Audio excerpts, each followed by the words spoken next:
Assalamualaikum warahmatullahi wabarakatuh.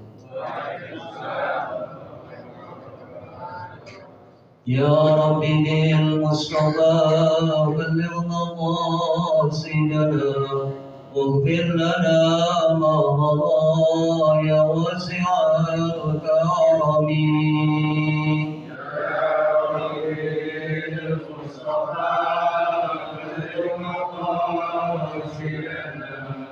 واغفر لنا ما مضى يا واسع الكرم يا أكرم الخلق من ألوذ به سواك عند حلول الحادث العمم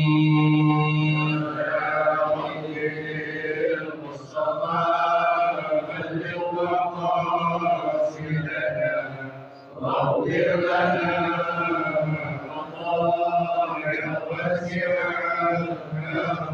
يا نفس لا تغنتي من زلة عزمت إن كبائر في الغفران كالأمم يا ربي بالمصطفى بلغ مقاصدنا واغفر لنا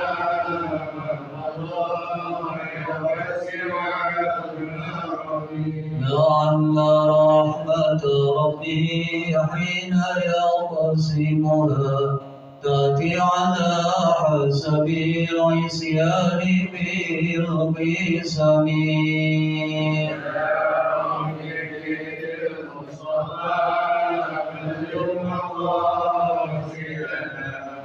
واغفر لنا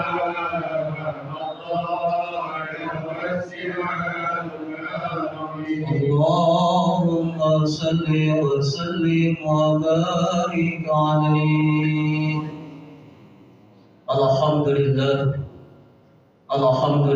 الذي هدانا لهذا وما كنا لنهتدي لولا أن هدانا الله. أشهد أن لا إله إلا الله وحده لا شريك له وأشهد أن محمدا عبده ورسوله. اللهم صل وسلم وبارك على سيدنا محمد النبي الأول وعلى آله وأصحابه ومن تبعه ووالاه. Amma ba'd. Bapak-bapak jamaah Muslimatul Hidayah, mari kita senantiasa memanjatkan puji dan syukur kehadirat Allah Subhanahu wa taala yang selalu memberikan nikmat kepada kita semua, sehingga pada malam hari ini kembali bersama-sama kita dapat hadir untuk mengikuti ta'lim rutin yang biasa kita adakan. Mudah-mudahan hadirnya kita pada malam hari ini senantiasa dalam lindungan dan dalam curahan rahmat Allah Subhanahu wa taala. Salawat teriring salam tidak lupa pula kita sanjungkan keharibaan junjungan kita baginda Nabi besar Muhammad sallallahu alaihi wasallam yang syafaatnya senantiasa kita harapkan di yaumil qiyamah.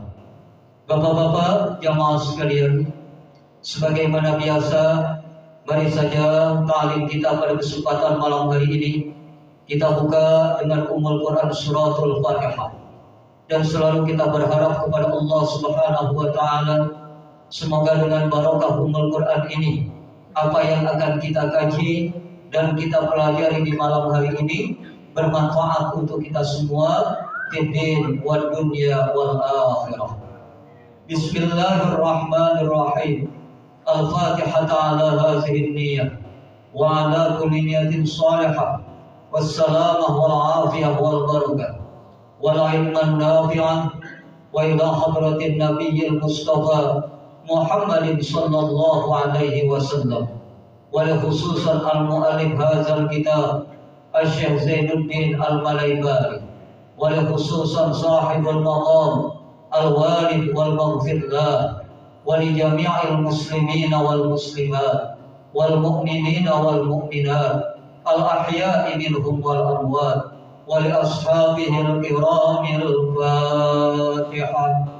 أعوذ بالله من الشيطان الرجيم بسم الله الرحمن الرحيم الحمد لله رب العالمين الرحمن الرحيم مالك يوم الدين إياك نعبد وإياك نستعين اهدنا الصراط المستقيم صراط الذين أنعمت عليهم غير المغضوب عليهم ولا الضالين آمين. Bapak-bapak jemaah sekalian, kembali pada kesempatan malam hari ini kita melanjutkan kajian Babul Ghusli yang di dalamnya terdapat beberapa hadis dari baginda Rasulullah Sallallahu Alaihi Wasallam. Pada kesempatan yang lalu adalah beberapa larangan yang diperingatkan oleh baginda Rasul bagi orang-orang yang berjuluk. Maka pada malam hari ini kembali kita akan melihat hadis baginda Rasulullah Sallallahu Alaihi Wasallam yang di dalamnya masih menerangkan beberapa perkara yang harus diperhatikan oleh kita ketika kita dalam keadaan berjuluk. Lebih tegasnya, mu'allif mencantumkan hadis baginda Rasulullah. Bismillahirrahmanirrahim. Wa Abu Dawud wa Tirmizi. Dan diriwayatkan oleh Imam Abu Dawud dan Imam At-Tirmizi. An Abi Hurairah radhiyallahu anhu, dari sahabat Rasul Abi Hurairah, semoga Allah meridhoinya. Man ataha idon, siapa saja orangnya yang mendatangi istrinya yang haid, fi farjiha, pada farjinya, awim ro'atun fi duburiha, atau seorang wanita pada duburnya, au kahinan, atau dia mendatangi dubur, faqad kafar, maka sungguh telah kufur, bima unzila ala Muhammadin, dengan apa-apa yang diturunkan kepada Nabi Muhammad Sallallahu Alaihi Wasallam. Bapak-bapak jamaah sekalian, inilah hadis baginda Rasulullah yang di dalamnya mengingatkan kepada kita tentang beberapa larangan yang harus menjadi perhatian besar, karena di dalamnya hukumnya haram, dosanya pun besar di sisi Allah Subhanahu wa Ta'ala. Hadis ini duburnya, atau dia datang ke dubur meminta ramalan, meminta fatwa sesuatu yang dia inginkan, maka hukumnya kata baginda Rasul, orang tersebut telah benar-benar kufur, ingkar dengan apa-apa yang diturunkan kepada baginda Rasulullah Sallallahu Alaihi Wasallam. Kenapa tiga hal ini dilarang? Yang pertama, mendatangi seorang istri yang sah sekalipun, namun istri ini dalam keadaan haid dan datangnya tepat pada sasarannya, yaitu di farjinya. Yang dimaksud mendatangkan, bagi kita kaum bapak sudah paham semuanya, Nggak perlu saya detailkan lagi. Intinya berhubungan dengan istri di farjinya, namun istri dalam keadaan haid, maka orang tersebut telah ingkar kepada baginda Rasulullah. Karena Rasulullah melarang keras. Kata baginda Rasul, siapa saja yang mendatangi istrinya dalam keadaan haid, kemudian Allah takdirkan istrinya hamil, istrinya mengandung, maka anaknya ini Pak akan membawa penyakit seumur hidupnya. Apa di antaranya? Penyakit kulit yang tidak akan kunjung sembuh. Yang kedua, nih anak punya penyakit jiwa yang tidak akan kunjung sembuh seumur hidupnya. Maka larangan keras dari baginda Rasul ini menjadi perhatian buat kita. Sepengen apapun ketika istri dalam keadaan haid, maka tahanlah terlebih dahulu. Alihkan ke yang lain, entah sholat, berzikir, baca Quran, dan lain sebagainya. Makanya di dalam ajaran Islam diperbolehkan seorang suami melakukan poligami, istri lebih daripada satu. Apa salah satu alasannya? Nih Pak, istri mengalami masa menstruasi haid, dan di situ untuk laki-laki yang memang mohon maaf kuat nafsunya, ini terkadang sulit untuk ditahan. Jangan pakai malu-malu Pak, emang begitu tinggi Pak. Apa adanya. Makanya Rasulullah ingatkan, jangan mendatangi istri dalam keadaan haid. Begitu juga mendatangi istri pada duburnya. Dia lagi haid, jalan belakang aja dah, aman. Nggak boleh juga. Karena perilaku yang seperti ini adalah perilaku bukan umat Rasulullah, tapi umat kaum Nabi Lut alaihi salam yang melakukan perbuatan tersebut. Dan apa siksa yang Allah berikan?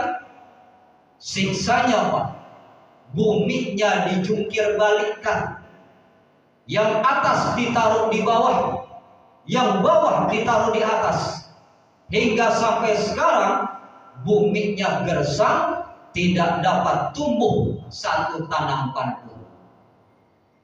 Inilah azab yang diberikan Allah. Maka untuk umat baginda Rasulullah tidak diperkenankan, diharamkan melakukan perbuatan tersebut, sekalipun itu dengan istrinya sendiri.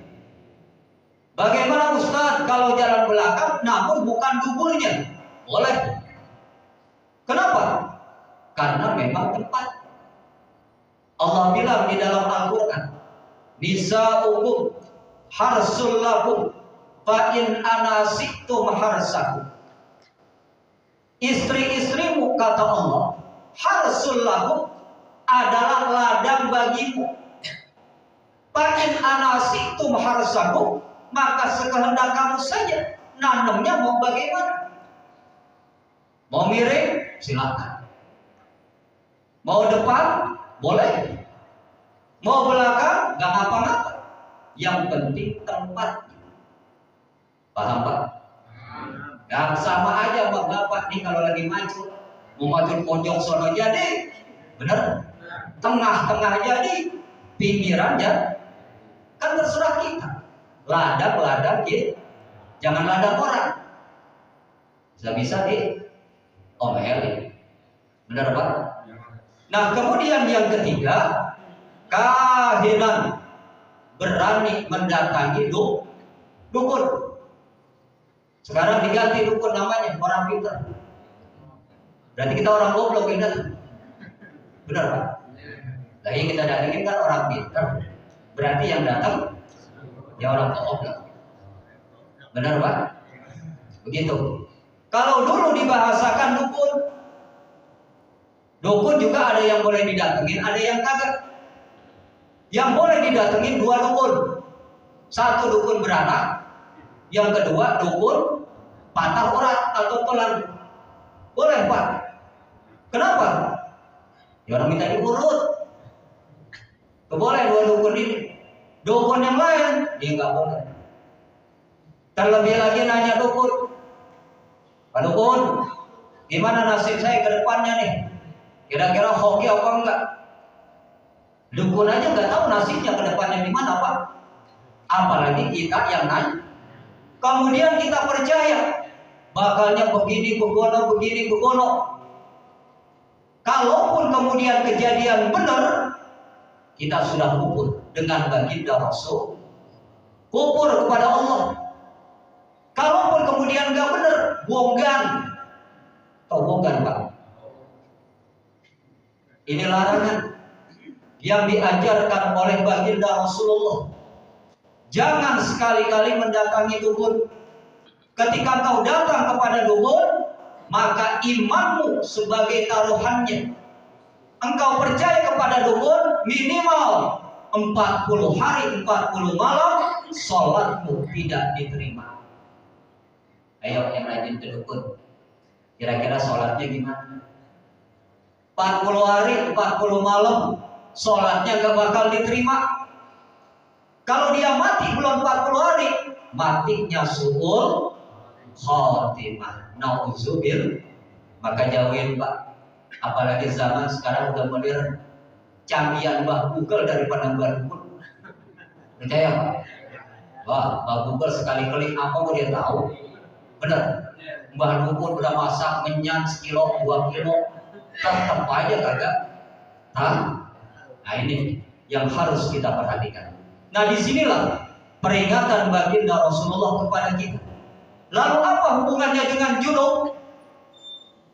Orang yang haid adalah orang yang dalam keadaan junub. Mendatangi istri lewat dubur lebih parah dibandingkan junub. Bahkan untuk siksaannya, orang yang berperilaku seperti ini, naikin Pak ke atas gunung yang paling tinggi, jorogin ke bawah sampai mati.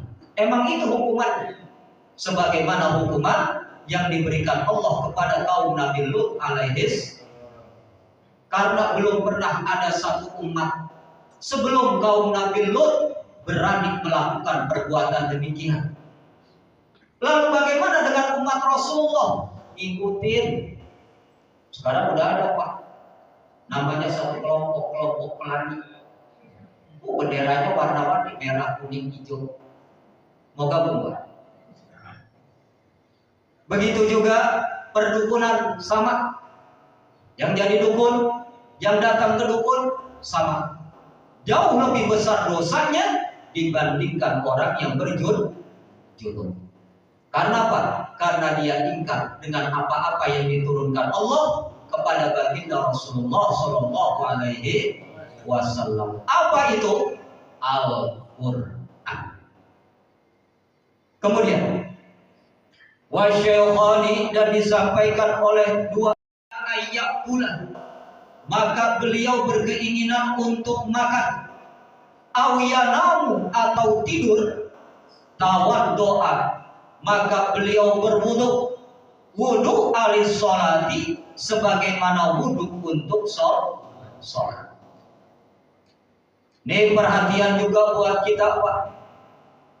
Ketika kita dalam keadaan berjunub, kemudian ternyata perut kita lapar, pengen makan, minimal ngemil. Karena orang sekarang kalau makan malam katanya pantangan. Benar Pak? Padahal kalau dia nggak makan malah jadi penyakit. Apa penyakitnya? Tulang ropos. Jangan heran kalau kita sekarang masih muda-muda, tulang kita ini lembek banget. Ntar sakit pinggang. Benar Pak? Ntar encok. Dulu yang encok itu orang tua-tua Sekarang anak muda encok. Nah, kalau berkeinginan untuk makan, sedangkan dia dalam keadaan berjunub, maka dianjurkan sebelum makan wudhu dulu, sebagaimana wudhunya untuk sempurnai, baru kemudian makan. Lalu bagaimana kalau nggak wudhu? Makruh, dibenci oleh Allah Subhanahu, bahkan bisa menjadi penyakit makanannya sekaligus minumannya. Lalu bagaimana kalau dia mau tidur? Sama, mandi nih kebetulan musim hujan, dingin Pak. Udah, kalau mau tidur cukup dengan berwudhu. Nanti sekiranya bangun dari tidur, baru mandi wajib untuk menghilangkan junub yang ada di badan kita. Dan hadis ini dikeluarkan oleh istri baginda Rasulullah, Aisyah radhiyallahu anha. Beliau tahu betul bagaimana perilaku Rasulullah ketika dalam keadaan berjunub. Kenapa demikian? Karena istrinya Pak. Ini kita nih. Orang lain nggak tahu. Kemudian kita pengen nanya tentang seseorang, tanya bininya. Kira-kira tahu nggak? Nggak paham banget Pak. Paham banget. Begitupun dengan Aisyah, istri baginda Rasul. Tahu betul bagaimana Rasulullah dalam keadaan berjunub mau makan, beliau berwudhu baginda Rasul. Mau tidur dalam keadaan berjunub, beliau wudhu terlebih dahulu. Dan ini adalah kesunahan yang diajarkan baginda Rasul. Jadi perilaku seperti ini namanya hadis al-aliyah Pak. Sunnah Rasul dicontohkan langsung dalam perbuatan. Jadi hadis itu tuh, sunnah-sunnah hadis bukan hanya sekedar nyara jenggot, nyukur kumis. Kita kadang-kadang begitu. Yang gak ada jenggotnya nggak sunnah Rasul. Dan bagaimana kalau yang gak punya jenggot? Ayo dah. Itu nggak seberapa Pak kesunahannya dibandingkan menjalankan kesunahan yang lain. Contohnya mana? Ketemu orang senyum, itu kan sunnah Rasul. Kalau ngomong Rasul lemah lembut, itu sunnah Rasul. Rasul gampang maafin orang, sunnah Rasul. Termasuk nih, dalam keadaan berjunub, mau makan, wudhu dulu, sunnah Rasul. Dalam keadaan berjunub, mau tidur, wudhu dulu, sunnah Rasul.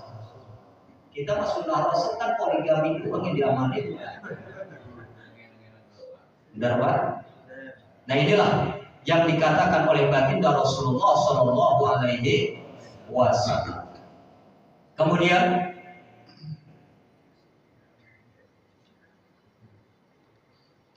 wa muslimin, dan dari Imam Muslim diriwayatkan an Abi Sa'id Al-Khudri, dari Abi Sa'id Al-Khudri, sahabat baginda Rasul. Iza ata ahadukum, apabila mendatangi salah seorang kamu, ahluhu akan ahlinya, summa aroda ayyauda, kemudian berkeinginan untuk ngulangin lagi, falyatawaddu bainahuma, maka berwuduklah di antara keduanya. Di sunnah lagi Pak, khusus yang biasanya suka nambah. Ada yang begitu Pak? Ada Pak? Jangan pakai malu-malu Pak, pikir begitu. Kenapa Rasul mengatakan demikian? Karena Rasul tahu keadaan, kadar, kemampuan tiap umatnya. Antara yang satu dengan yang lainnya beda-beda. Di sini kebetulan yang memang mohon maaf lebih kemampuan. Kata baginda Rasul, apabila dia mau mendatangi ahlinya, artinya istrinya, kemudian dia pengen mengulangi, nambah, mindoh bahasa kita. Paham Pak? Kali kata paham. Keporapok. Bener Pak? Mau nambah, maka kata baginda Rasul, berwudu dulu. Satu kali itu udah selesai. Mohon maaf, di sepeda tak? Sepeda tak Pak? Satu kali sudah selesai. Pengen nambah lagi, wudu dulu. Wudu dulu. Baru. Ternyata pengen nambah lagi, wudu lagi Pak. Wudu lagi. Nah kalau hati-hati udah gak pantas Pak. Ini mudah-mudah pasti. Terlebih lagi pengantin baru. Supaya paham nih. Kita kan punya anak. Nanti kalau mereka begitu, kasih tahu hukumnya Pak. Ini adalah sunnah Rasulullah. Tujuannya buat apa? Macam-macam diantaranya. Pertama, menyegarkan badan dan pikiran dengan sebab wudu. Yang kedua, menambah syahwat dengan sebab wudu. Jadi banyak manfaatnya Pak. Bagaimana kalau nggak berwudu? Loyo Pak. Itu yang dikatakan baginda Rasul. Jadi dari wudu ini jelas banyak manfaatnya. Paling tidak menyegarkan badan kita. Terlebih lagi nih musim hujan Pak, bukan seger lagi. Meriah. Benar Pak? Nah disinilah sunnah Rasulullah begitu. Lalu bagaimana kalau yang nggak pakai wudhu langsung begitu aja? Khawatir Bapak bisa impoten. Itu salah satu Pak penyakit. Bisa impoten. Dengan sebab mau nambah tidak boleh. Bahkan kesunahan yang lain cuci bersih terlebih dahulu. Ada yang ngomong di pojok gak jadi kalau di rumah Ustaz.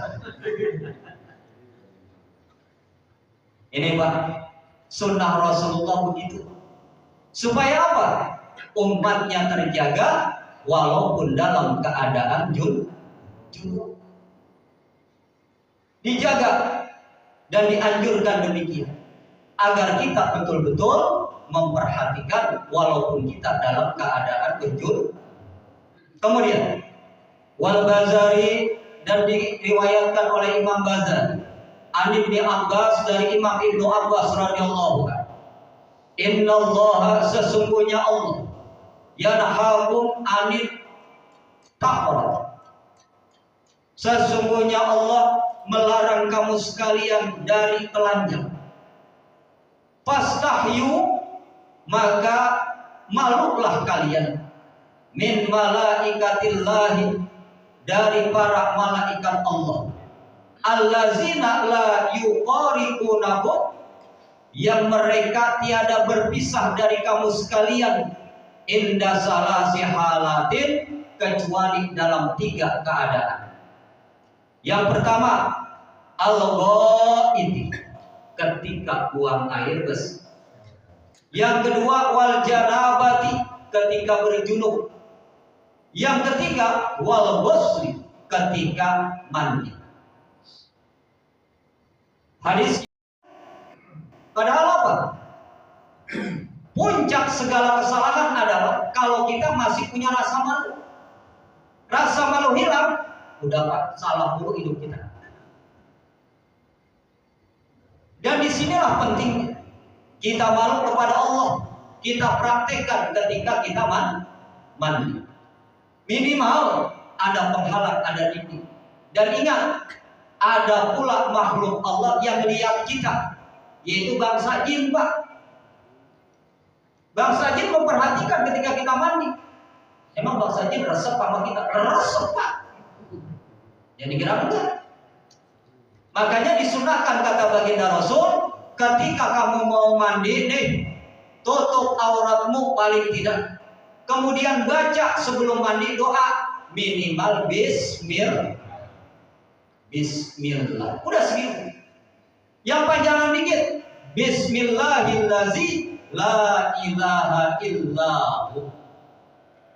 Sekali lagi, Bismillahillazi la ilaha illahu.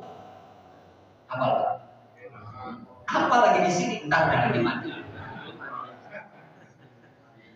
Benar Pak? Jadi begitu kita mau buka pakaian Pak, buat telanjang kita, supaya bangsa jin nggak melihat kita. Udah baca itu. Bismillahirrahmanirrahim. La ilaha illahu. Itu jin matanya kotok Pak. Udah gak lihat lagi tuh. Tapi kalau kita nggak baca itu, minimal nggak baca Bismillah, jin nonton waktu kita mandi. Kepada Bapak ditonton jin, emang enak. Benar Pak? Kata baginda Rasul begitu. Untuk menutupi mata bangsa jin, bacalah ketika engkau mau membuka pakaian Bismillah. Itu Pak. Ini kadang-kadang kita lupa. Bismillah aja nggak ingat. Syukur tuh tadi. Bismillahirrahmanirrahim. La ilaha illallah. Tertutup sudah Pak. Jin nggak bisa lihat lagi aurat. Ini yang diajarkan Rasul. Kenapa kita mesti memiliki rasa malu? Jelas dikatakan oleh baginda Rasul, karena para malaikat nggak pernah berpisah dari diri kita Pak. Malaikat hafazah, malaikat raqib, malaikat atid kan selalu mendampingi kita. Kecuali di 3 perkara. Itu malaikat minggir dulu Pak. Kapan? Al-ghaib. Pada saat kita buang air guys, malaikat aja minggir Pak, apalagi orang. Benar Pak? Malaikat nggak mau nemenin urusan yang begini mantar dan belakangan nggak didampingin. Makanya kita di situ mohon perlindungan kepada Allah pada saat buang air. Apa yang kita baca? Allahumma inni a'udzubika minal khubusi wal khaba'is. Kita langsung mohon perlindungan kepada Allah. Kenapa? Malaikat minggir. Yang kedua, malaikat minggir gak nemenin kita wal janabah. Ketika kita dalam keadaan junub, masih kotor Pak, itu malaikat gak mau nemenin. Badan kita masih terdapat najis, kotoran, maka malaikat minggir dulu. Kapan baru balik? Ketika kita selesai mandi. Itu malaikat dampingin lagi. Yang ketiga, yaitu wal qasd. Pada saat kita mandi, itu malaikat nggak mau dampingin Pak. Kenapa? Karena kita sedang membersihkan kotoran di badan kita. Malaikat itu senang sama yang bagus-bagus, yang baik-baik. Kalau yang jelek-jelek, malaikat nggak mau. Makanya kalau habis mandi biasanya seger, harum kan. Baru malaikat nempel lagi. Tapi kalau belum nih, dalam keadaan mandi, malaikat pinggir dulu. Nggak mau melihatin aurat kita. Nggak mau nonton, emang kayak kita. Benar. Nah disinilah yang dikatakan oleh baginda Rasul. Maka Rasul katakan, Fa'iza getasala, maka apabila engkau mandi, ahadukum salah seorang kamu bil arai, hendaknya ketika melepas baju atau pakaian, fal yastatir bisaubihi, maka dindingilah dengan bajunya. Au bi khidmati haidin, atau ada dinding yang sekiranya bisa. Au bi ba'irihi, atau dengan ontaknya. Ini dulu kalau di padang pasir kan mandinya tumpah di tempat yang luas. Ya dindingnya dia buat sendiri pakai baju. Kadang-kadang ada ontaknya buat ngaliin. Kalau sekarang bapak pakai mobil, nggak ngapa-ngapa Pak. Boleh. Yang penting keali. Alhamdulillah kalau kita rumah kita kan tertutup semua Pak. Nggak ada yang ngintip kan Pak. Memang dulu Pak banyak yang ngintip. Benar Pak. Kalau sekarang ngintip dah, nggak bakalan tembus. Nah di sini inilah yang diajarkan baginda Rasul. Tertutup ruangannya supaya nggak ada yang lihat. Lalu bagaimana tuh kalau tadi yang di tempat umum, kolam renang, banyak yang gitu Pak. berarti orang tersebut telah melanggar bagaimana caranya mandi. Bagaimana Ustaz kalau saya pengen renang bikin kolam dia? Bisa Pak? Dapat bagai di kolam kita aja dapat renangnya.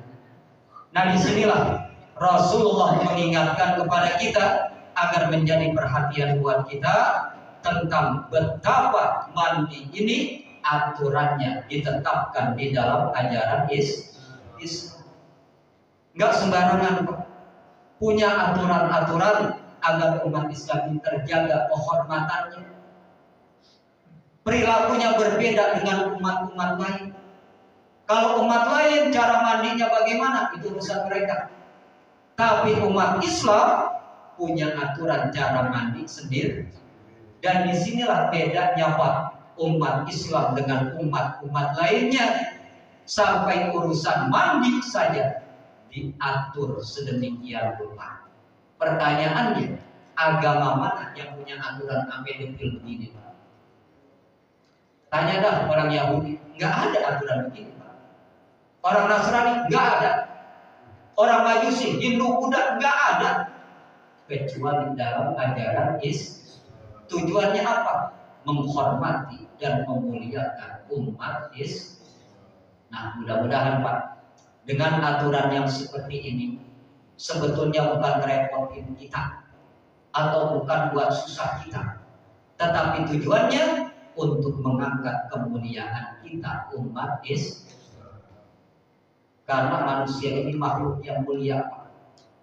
Jangan merendahkan diri kita atau direndahkan, karena kemuliaan sudah diberikan oleh Allah Subhanahu. Tapi mohon maaf, ternyata di zaman sekarang banyak umat Islam yang merendahkan dirinya, termasuk tidak tahu aturannya mandi. Jadi ingat juga Pak, supaya mandinya nggak diinjit-injit, doanya tahu? Bismillah. Nah, lebih lengkapnya Bismillahirrahmanirrahim. La ilaha illallah. Insyaallah Pak, mandi kita sesuai dengan syariat. Kemudian dikatakan lagi, wa Abdur Razzaq an Ibnu Juraij. Abdur Razzaq dari Ibnu Juraij. Qala ballaghani anna Nabiy sallallahu alaihi wasallam. Telah sampai kepadaku sesungguhnya baginda Nabi sallallahu alaihi wasallam kharaja telah keluar. Faiza huwa biajirulahu. Maka dia menjumpai budak yang getasiru sedang mandi, arian dalam keadaan telanjang. Faqala, maka berkata baginda Rasul, la araka tastahi mir rabbik. Engkau tidak punya malu kepada Tuhan. Khudh, ambil ijaratika, gajimu. La hajatan lana bik, kami sudah tidak butuh lagi kepada. Tegas baginda Rasul kepada budaknya sekali. Begitupun dengan kita yang mungkin punya sopir, punya pembantu. Kalau dia nggak ngerti aturan bagaimana caranya mandi, kasih tahu Pak. Supaya apa? Kita tidak terkena fitnahnya. Karena ujiannya banyak. Fitnah disebabkan hal ini. Dan ingat Pak, seorang wanita yang paling cantik adalah ketika dia sedang mandi. Benar Pak? Benar Pak? Gak percaya tes Pak yang punya istri? Paling cantik ketika sedang mandi. Jangan bangun tidur Pak. Sedang mandi. Apalagi ketika dia bersolek, itu udah buatan. Tapi ketika sedang mandi, inilah yang alami. Makanya Bapak sering dengar ceritanya Pak Jaruk. Benar Pak? Benar Pak? Karena di situ pesona seorang wanita yang paling cantik. Makanya nih diatur dalam Islam mandi yang benar supaya sesuai syariat. Nah mudah-mudahan Pak, apa yang dijelaskan pada malam hari ini walaupun singkat bermanfaat buat kita semua.